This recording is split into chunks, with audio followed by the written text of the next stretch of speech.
O que você faria se pudesse viajar no tempo? Voltaria ao passado e veria as pirâmides do Egito sendo construídas? Assistiria o homem pisar na Lua pela primeira vez? Ou escolheria explorar um futuro muito distante? A teoria da relatividade geral de Albert Einstein nos mostrou que isso é mais do que uma mera ficção científica. Para ele, a possibilidade de viajar no tempo está sim ao nosso alcance. Mas vamos com calma. Para que essa afirmação seja de fato verdadeira, primeiro precisamos compreender alguns conceitos. O que é o tempo? O tempo é algo extremamente abstrato e difícil de definir. As horas e os minutos presentes em nossos relógios não são o tempo, mas apenas uma convenção humana utilizada para a contagem dos ciclos da nossa vida. Ciclos esses que interferem diretamente no nosso cotidiano. Por exemplo, a Lua dando voltas na Terra, os dias, as noites e os anos se passando. De acordo com nossa percepção de tempo, estamos, neste momento, viajando no tempo a uma taxa de 1 segundo por segundo. Ou seja, estamos indo sempre para o futuro. Podemos afirmar que o tempo não é homogêneo, ou seja, ele não passa da mesma maneira em diferentes localidades. Isso depende de alguns parâmetros físicos. Por exemplo, em Marte, o tempo passaria de uma forma diferente para nós. O dia em Marte dura 24 horas e 37 minutos. Também há uma diferença quando pensamos em anos. Marte demora 687 dias para dar uma volta ao redor do Sol, o que equivale a quase 2 anos terrestres. Mas esses números são apenas medidas de tempo. E é importante ressaltar que o tempo não depende de medida para existir. Para compreender a viagem no tempo, é extremamente importante entender que o tempo muda dependendo do local em que estamos. Mas por que isso acontece? Por que o tempo em Marte passa mais rápido? A resposta nos leva diretamente ao assunto principal do vídeo: a gravidade.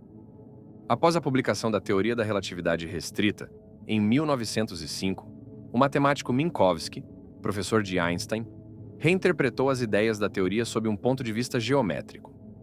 Foi então que ele propôs que espaço e tempo não são entidades separadas, mas sim partes de uma única estrutura chamada espaço-tempo. Essa formulação matemática se tornou a base da relatividade geral em 1915. Einstein percebeu que a gravidade poderia ser entendida não como uma força, como dizia Newton, mas sim como o efeito da curvatura do espaço-tempo. Na relatividade restrita, o espaço tinha 3 dimensões: altura, largura e profundidade. Agora havia outra dimensão: o tempo. De acordo com a relatividade geral, o universo é formado por uma malha quadridimensional, chamada espaço-tempo, que pode se curvar na presença de massa e energia. Observe o que acontece quando um objeto muito massivo se aproxima dela. Como o tempo está diretamente ligado ao espaço, ele também é distorcido pela gravidade. Isso é a dilatação do tempo. Nas regiões onde essa malha é esticada, o tempo desacelera. Quanto maior a gravidade, mais a malha se estica, ou seja, mais devagar o tempo passa. Imagine algo com uma concentração enorme de massa em um espaço muito pequeno, ou seja, algo com uma densidade muito grande. A consequência disso é uma gravidade gigantesca, muito maior que a gravidade de planetas ou estrelas. Estamos falando de buracos negros, uma região do espaço com uma gravidade tão intensa que nada, nem mesmo a luz, consegue escapar. Se você quiser entender melhor esse fenômeno cósmico, temos um vídeo completo sobre buracos negros linkado nos cards e na descrição. Aqui, vamos usar somente o conceito teórico para compreender melhor o assunto viagem no tempo. Veja o que esse monstro supermassivo é capaz de fazer com o espaço-tempo. A dilatação nessas regiões do espaço é enorme. Imagine que um grupo de astronautas viaja em 2 naves para o espaço. O objetivo da missão é ir até um planeta que orbita um buraco negro. Sua gravidade é tão intensa que apenas 2 segundos nesse lugar equivalem a 20 horas para os seus colegas que ficaram na nave, apenas observando. Os astronautas que se aproximam do buraco negro não percebem a dilatação do tempo acontecendo, porque a distorção no espaço-tempo afeta tudo que está presente naquela região. Mas para os colegas que observam, o tempo parece quase parar, uma sensação de câmera lenta, pois a informação se propaga de acordo com a passagem do tempo daquela região, demorando muito para chegar até os observadores. Isso tudo acontece porque eles estão em lugares afetados de forma diferente pela gravidade. Os astronautas que foram ao planeta, mais, e os que ficaram na nave, menos. No final da missão, os astronautas se encontram e percebem que os que ficaram observando estão muito mais velhos. Enquanto eles passaram apenas 3 horas no planeta próximo ao buraco negro, se passaram 23 anos para os que ficaram na outra nave. Teoricamente e matematicamente, essa é uma das formas de viajar no tempo, utilizando a máquina do tempo chamada gravidade.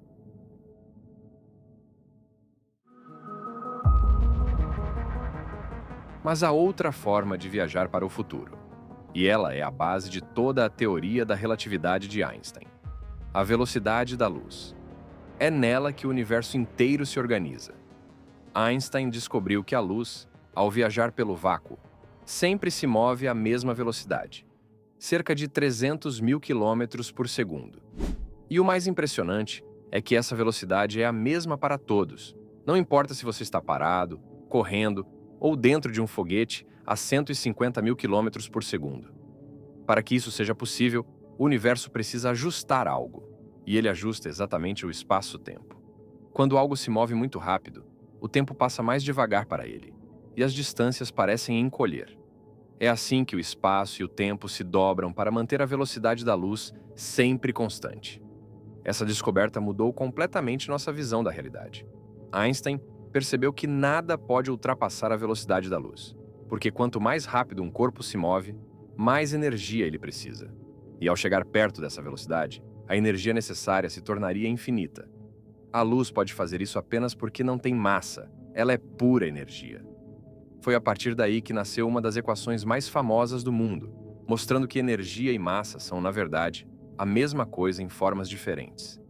As distâncias entre as estrelas e os planetas são tão grandes que os cientistas criaram o conceito de anos-luz, que mede a distância que a luz percorre em um ano, cerca de 10 trilhões de quilômetros. Ou seja, a luz de uma estrela a 10 anos-luz de distância da Terra demora 10 anos para chegar até a gente. Agora imagine que estamos no futuro e a humanidade avançou muito tecnologicamente. Um explorador espacial recebe a missão de viajar até outra estrela e voltar para a Terra. Para isso, ele usa a nave mais rápida da nossa galáxia, capaz de atingir 80% da velocidade da luz. Seu destino é Próxima Centauri, a estrela mais próxima do Sol, que fica a pouco mais de 4 anos-luz de distância. Em quanto tempo ele faria essa viagem? Bem, depende do observador. Para quem está na Terra, a nave demoraria aproximadamente 5 anos e meio para ir até a estrela, e mais 5 anos e meio para voltar. Ou seja, a viagem levaria cerca de 11 anos. Porém, não podemos esquecer que, quanto maior a velocidade, mais devagar o tempo passa. Para o explorador, a mesma viagem duraria um pouco mais de 6 anos e meio, pois, como ele está viajando com uma velocidade muito alta, o tempo passa de forma diferente para ele. Ao voltar para a Terra, o explorador percebe que viajou um pouco mais de 4 anos no futuro. Mas esses 2 anos não foram perdidos. Eles foram, na verdade, esticados. E foi assim que ele viajou no tempo. Até agora, vimos 2 formas de viajar para o futuro. Mas e para o passado? Será mesmo possível voltar no tempo?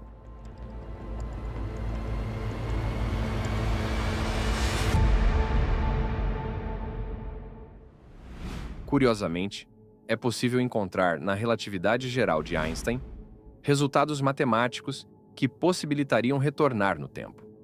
Teorias mostram que, resolvendo as equações, podemos nos deparar com algo chamado buraco de minhoca, que seria, teoricamente, uma conexão entre 2 pontos diferentes no espaço-tempo.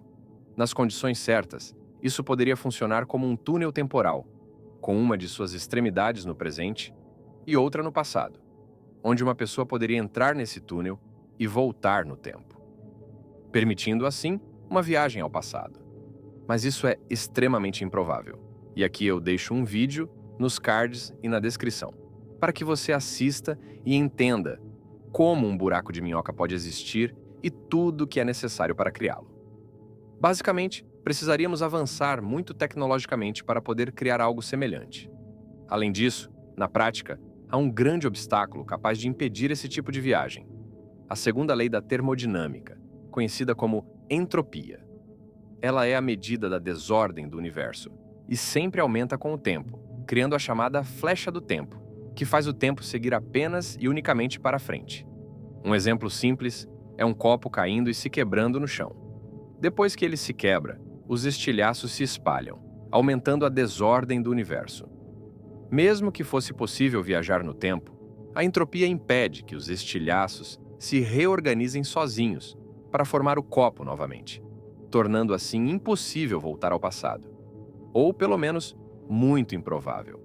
Embora muita coisa seja necessária para uma viagem no tempo acontecer, tanto para o futuro quanto para o passado, acredito que você, assim como eu, ficou fascinado em saber que a ciência nos mostra que esse conceito, por mais improvável que pareça, é completamente possível. É claro, estamos muito distantes de alcançar esse feito, mas graças à genialidade de mentes brilhantes como a desses cientistas, podemos comprovar teorias que foram criadas há séculos, como, por exemplo, a primeira foto real de um buraco negro. A ciência previu com excelência como seria a aparência desse fenômeno cósmico um século antes de ele ser captado. Foi graças a esses cientistas que hoje, neste vídeo, não só entendemos, como também te provamos que viajar no tempo é realmente possível. Muito obrigado por chegar até aqui. Se gostou desse conteúdo, por favor, curta este vídeo e se inscreva em nosso canal. Até o próximo vídeo. E não se esqueça, aqui nós vamos além da matéria.